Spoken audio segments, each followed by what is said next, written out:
জ্বর আসার পর থেকে রুচি নাই আমি খাইতেই পারি না অবস্থা।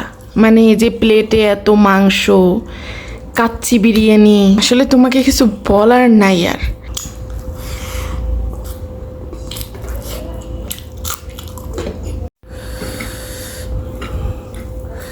বিরিয়ানি খাবো, বিসমিল্লাহ।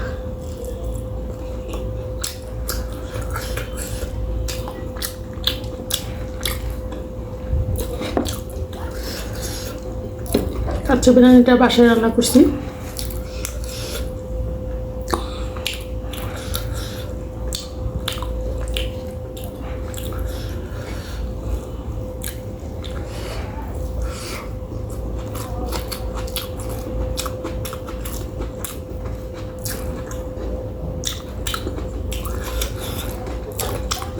বিরিয়ানি আলুটা বেশি মজা লাগে।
আম্মু সবার কাছে বলছো জ্বর আসার পর থেকে রুচি নাই আমি খাইতেই পারি না।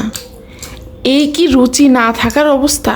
মানে যে প্লেটে এত মাংস, কাচ্চি বিরিয়ানি, মানে আমাকে একটু বুঝাই বলো তো যে রুচি নাই এর অবস্থা এরকম, তাহলে রুচি থাকলে কীরকম হয়?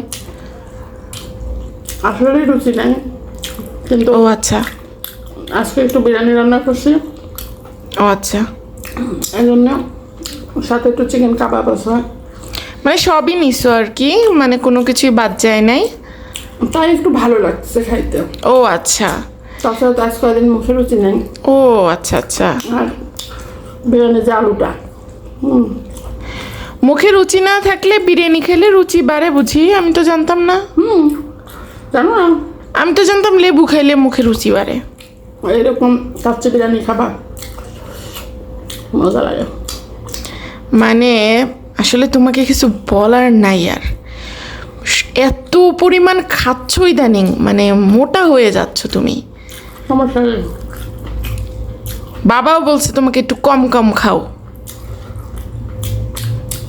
সব কথা শুনতে হয় না।